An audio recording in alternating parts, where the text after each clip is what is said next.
तान्द्रानन्दावबोधात्मकम् अनुपमितं कालदेशावधिभ्यां निर्मुक्तं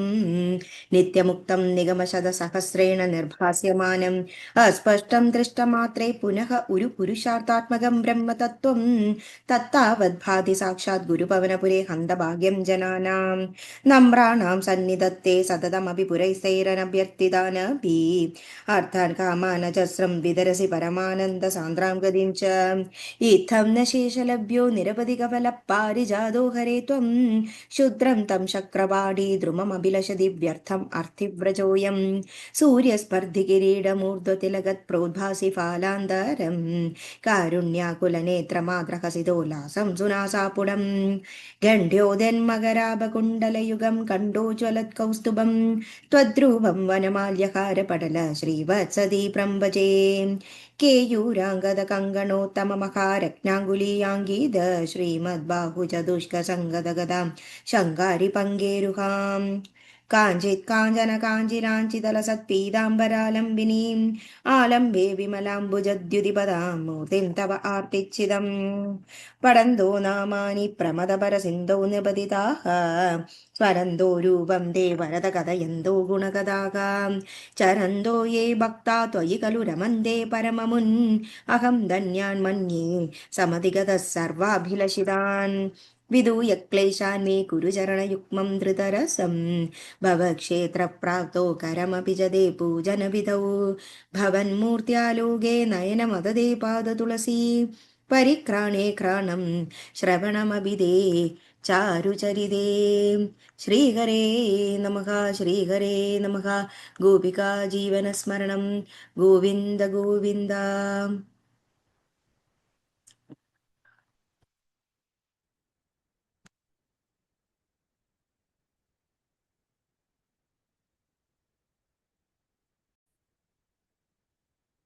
ദശകം 47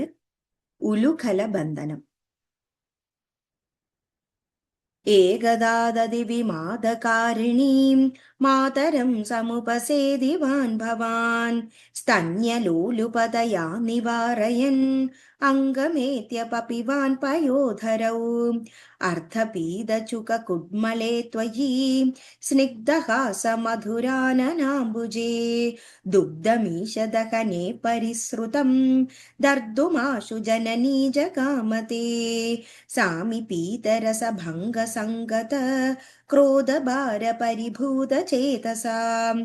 मन्ददण्डमुपगृह्य पाडितं हन्ददेवदधिभाजनं त्वया उच्चलध्वनितमुच्चकैस्तदा सन्निशम्य जननी समादृतां त्वद्यशो विसरवद्ददर्शसा सद्य एव दधि विस्तृतं क्षितौ वेदमार्गपरिमार्गितं नृषा त्वामवीक्ष्य परिमार्गयन्त्यसौ सन्ददर्श सुकृतिज्ञुलूकले दीयमाननवनीतमोतवे त्वां प्रगृह्य बदभीतिभावना भासरोनन सुसरोजमाशुसा रोषरूषितमुखी सखी पुरो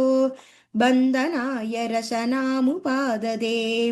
बन्धुमिच्छति यमेव सज्जनत्तं भवन्दमयि बन्धुमिच्छति सा नियुज्य रशना गुणान् बहून् द्यम्व्यगुल्लोकमखिलं क्लिलैषत विस्मितोत्स्मितसखी जनेक्षितां स्विन्नसन्नवपुषं निरीक्षतां नित्यमुक्तवपुरप्यकोकरे बन्धमेव कृपयान्वमन्यथाः स्थीयतां चिरमुलूकले कलेति आगदा भवनमेव सायदां प्रागुलूकलबिलान्दरे तदा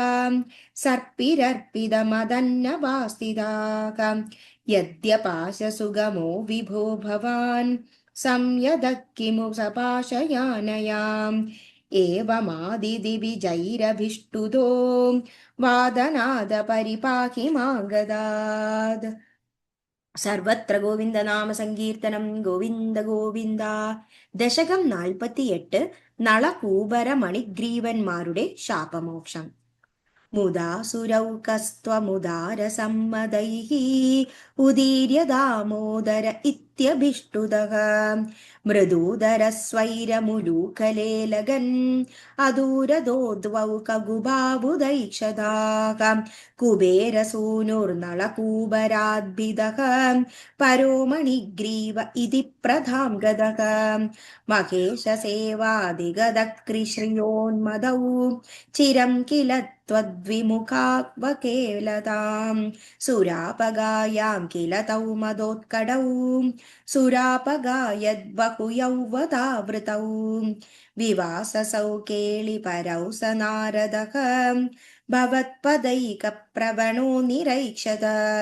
भिया प्रियालोकमुपातवाससं पुरो निरीक्ष्याभिमदान्धचेतसौ इमौ भवद्युक्तपुषान्ति सिद्धये मुनिर्जगौ शान्तिमृते कुतः सुखम् युवामवाप्तौ ककुबात्मतां चिरं हरिं निरीक्ष्यादपदं स्वमाप्नुतम् इतीरितौ तौ भवदीक्षणस्पृहां गतौ व्रजान्ते ककुभौ बभूवतुः अदन्द्रमिन्द्रद्रयुगं तदाभितं समेयुषा मन्दरगामिना त्वया तिरायितोलूकलरोदनिर्दुतौ चिराय जीर्णौ परिपातितौ तरु अभाजिशाखिद्वितयं यदा त्वया तदैव तद्गर्भतलान्निरेयुषा महात्विषा यक्षयुगेन तत्क्षणाद् अभाजि गोविन्द भवानभिस्तवैः इहान्यभक्तोऽपि समेष्यतिक्रमाद् भवन्दमेतौ खलु रुद्रसेवकौ मुनिप्रसादाद् भवदङ्घ्रिमागतौ गदौ वृणानौ खलु भक्तिमुत्तमाम् तदस्तरूदारणदारुणारव प्रकम्पितम्बाति निगोपमण्डले विलज्जितत्वज्जननी मुखेशिनां व्यमोक्षीणं देन भवान् विमोक्षदः महीरुहोर्मध्य गदो बदार्भगो हरे प्रभावादपरीक्षदोऽधुनाम् इति ब्रुवाणैर्गमिदो गृहं भवान् मरुत्पुराधीश्वर पाहि मां गदात् सर्वत्र गोविन्दनाम सङ्कीर्तनं गोविन्द गोविन्द. Thank you.